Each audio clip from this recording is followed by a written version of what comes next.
ஆக்சுவலா வந்து 3 இயர்ஸா நாங்க வந்து இந்த மாரி ட்ரீட்மெண்ட் பண்ணிட்டு இருக்கோம். வேற ஹாஸ்பிட்டல் நெறைய பார்த்துருந்தோம். காஸ்ட் வைஸும் பார்த்தீங்கன்னா, ரொம்பவே அதிகமா இருந்துச்சு. எங்க அக்கா வந்து ரெஃபர் பண்ணனால ஐஸ்வர்யா வந்திருந்தோம். ஃபர்ஸ்ட் இப்ப இங்க வந்து ஆக்சுவலா ஒரு 1 மந்த் தான் ஆகுது. ஃபர்ஸ்ட் ஐவை ட்ரீட்மெண்ட்லயே வந்து எங்களுக்கு கன்ஃபார்ம் ஆயிருக்கு. இங்க பார்த்தீங்கன்னா, நர்ஸுமே ரொம்ப கம்ஃபர்டபுளா இருந்தாங்க. நைட்டு வந்து 9:00 இன்ஜெக்ஷன் போடுறதுக்குமே ரிமைண்டர் பண்றது, கொஞ்சம் சீக்கிரம் வந்து அந்த டைமுக்கு இன்ஜெக்ஷன் போடுறதா இருக்கட்டும், 10:00 கால் பண்ணி நம்ம வந்து ஏதோ டவுட்ஸ் இருக்கு, டேப்லெட்ஸ் எப்ப எடுத்துக்கலாம், எந்த டவுட்ஸ் கேட்டாலுமே எங்களுக்கு வந்து கிளாரிஃபை பண்ணி குடுத்தாங்க. சௌமியா மேம்க்குமே ரொம்ப தேங்க்ஸ். ஏன்னா ஆக்சுவலா நெறைய ஹாஸ்பிட்டல் நாங்க பார்த்துட்டோம். எங்களுக்கு பார்த்து இங்க வந்தோனே தான் கண்டிப்பா உள்ள வந்தோனே எங்களுக்கு ஒரு நம்பிக்கை இருந்துச்சு. ஏன்னா இதுக்கு முன்னாடி ஒரு ஹாஸ்பிட்டல் போய் பார்த்தோம். அங்கேயும் இத ட்ரீட்மெண்ட் பண்றேன் அப்படின்னு தான் சொன்னாங்க.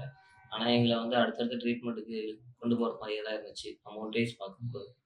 ஆனா இங்க வந்து வெயிட் பண்ணுங்க பண்ணிக்கலாம் அப்படின்ற மாரி தான் சொன்னாங்க. ஃபர்ஸ்ட்டு போனதுமே எப்படி எங்களுக்கு கன்வென்ஷன் குடுத்தாங்கன்னா, நெறைய ஹாஸ்பிட்டல்ல டைரக்ட்டாவே ஐவிஎஃப் போயிக்கலாம். உங்களுக்கு வந்து ப்ரூத் கம்மியா இருக்கு. இந்த மாரி தான் சொன்னாங்க. ஃபர்ஸ்ட்டு இங்க வந்ததுக்கப்புறம் தான் டாக்டர் எங்களுக்கு வந்து கிளியரா எங்களுக்கு வந்து எக்ஸ்பிளைன் பண்ணாங்க. உங்களுக்கு வந்து இந்த மாரி ப்ராப்ளம்ஸ் இருக்கு. நம்ம இத ஃபர்ஸ்ட்டு ட்ரை பண்ணுவோம். இதில பார்க்கலாம். நெக்ஸ்ட் சிட்டிங்ஸும் நம்ம ட்ரை பண்ணலாம். அப்படின்ற மாரி எங்களுக்கு வந்து எக்ஸ்பிளைன் பண்ணாங்க.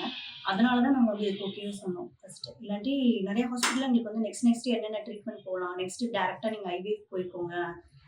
இத தான் எங்களுக்கு நெறைய சொல்லிட்டே இருந்தாங்க. Thank you ma'am.